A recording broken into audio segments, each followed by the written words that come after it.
अच्छा मौका मिला है, जहां मिर्जा जी बैठे हैं, जहां पर हमारे जज साहब बैठे हैं।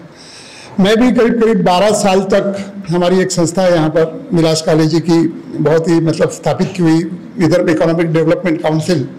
12 साल से उस संस्था में रहने के बाद कल मैं उस संस्था से रिज़ाइन देकर कल मैं बाहर आया हूँ एज ए वाइस प्रेसिडेंट। मैं वहाँ काफ़ी सालों से काम कर रहा था।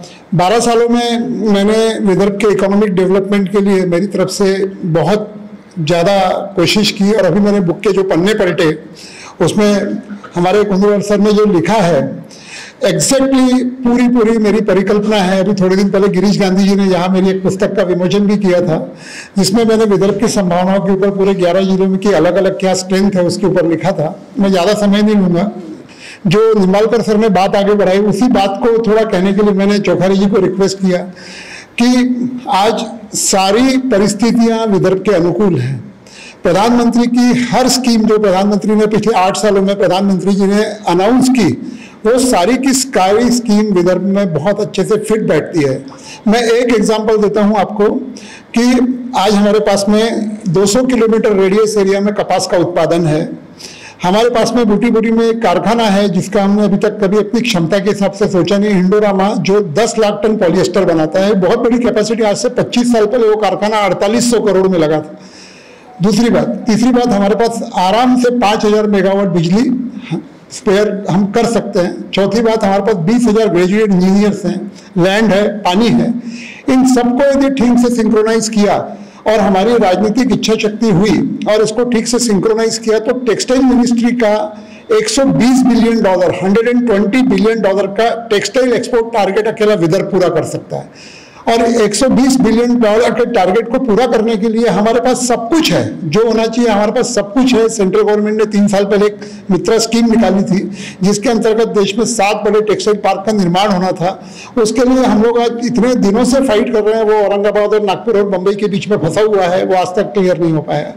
आज विदर्भ के पास जो संसाधन है, उन संसाधनों का जो महत्व है, वो महत्व पूरे देश में, मैं आज चैलेंज के साथ बोलता हूँ, कभी मुझे मौका मिलेगा तो और मैं आपको समझा के बोलूंगा, पूरे देश में आज विदर्भ के संसाधन ऐसी जगह पर हैं जहां पर इसका देश को, न तो सिर्फ देश को ही नहीं अपितु निर्यात में सबसे बड़ा योगदान आज विदर्भ दे सकता है। यहाँ पर मैंगनीज है जिसका 25 गुना वैल्यू एडिशन होता है। यहाँ पर हमारे पास सूरजगढ़ में आयरन ओर है जिसका 10 गुना वैल्यू एडिशन हो सकता है। कपास है जिसका अभी बताया निम्बालकर जी ने कि कपास की संभावनाएं क्या है।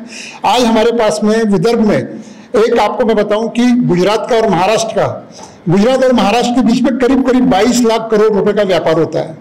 आज गुजरात क्यों सक्सेस है? गुजरात की सक्सेस के पीछे सबसे बड़ा यदि कोई कारण है तो गुजरात के उत्पादन को महाराष्ट्र का कंजम्पशन का सपोर्ट है।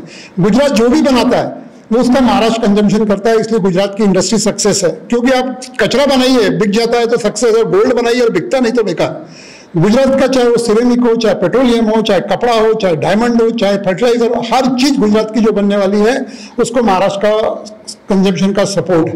वो गुजरात का कंजम्पशन मिनिमम 50%, 30%, 40% विदर्भ में यदि आता है तो 10 से 15% कॉस्ट कम होती है। कॉस्ट क्यों कम होती है? क्योंकि यहाँ आप बिजली के पास हैं, डिस्ट्रीब्यूशन कॉस्ट कम है क्योंकि सेंट्रल लोकेशन में है, कनेक्टिविटी बढ़िया है आपके पास में, टेक्निकल मैन पावर है, स्किल्ड मैन पावर है, अनस्किल्ड मैन पावर है। आपको पास में जब विदर्भ में यदि उत्पादन होगा तो आपके पास एडिशनल बिजनेस छत्तीसगढ़ से, मध्य प्रदेश से, उड़ीसा, झारखंड से आएगा, जो बिजनेस विदर्भ के लिए नया बिजनेस होगा और महाराष्ट्र के लिए बहुत बड़ा पैसा जनरेट करने वाला एक साधन होगा।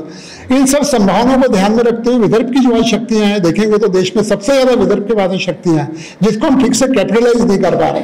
अब हमारा यही कहना है कि विदर्भ के संसाधनों पर आज 25 लाख जॉब, मेरा ये कहना है कि 5 एकड़ से नीचे वाले किसान के घर में एक परमानेंट जॉब देने की विदर्भ में क्षमता है, जो 40,000, 50,000 रुपए का महीने का एक निश्चित फिक्स आमदनी। विदर्भ के संसाधन, कोई सरकार से मदद नहीं चाहिए, कुछ भी नहीं चाहिए, हमारे पास सब कुछ पहले से है। सिर्फ अच्छी योजना, स्ट्रॉन्ग पॉलिटिकल विल और एक अच्छी क्रियान्वयन के लिए एक अच्छी टीम, ये तीनों चीजें अपनी जगह पे हों। इन टीमों को यदि फडणवीस सरकार, गडकरी जी का सपोर्ट हो तो इस विदर्भ को 4 से 5 साल के अंदर पूरे पुणे से ज्यादा आगे बढ़ने से कोई रोक नहीं सकता। मैं आपको एक सिंपल एग्जांपल देकर अपनी बात खत्म करूंगा। आज हमारी बिजली पुणे जाती है करीब 4600 मेगावाट, 4800 मेगावाट का पुणे का कंजम्पशन है।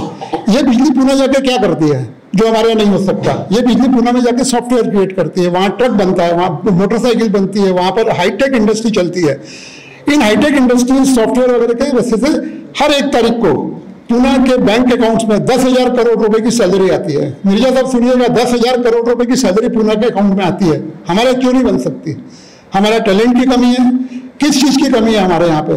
हमारे यहाँ राजनीतिक इच्छा शक्ति की कमी है। हमारी स्ट्रेंथ हमको सामने लाना पड़ेगा, हमारी स्ट्रेंथ अपने आप को बताना पड़ेगा, और हमारी स्ट्रेंथ पर आधारित या तो हमें आप हमारा बराबरी का हिस्सा दीजिए या हमारा विदर्भ सेपरेट कीजिए।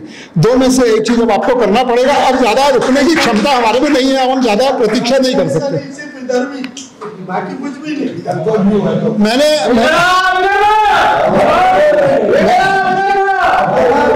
मैंने अपना पक्ष रख दिया, अब आगे आपको बढ़ाना है। धन्यवाद।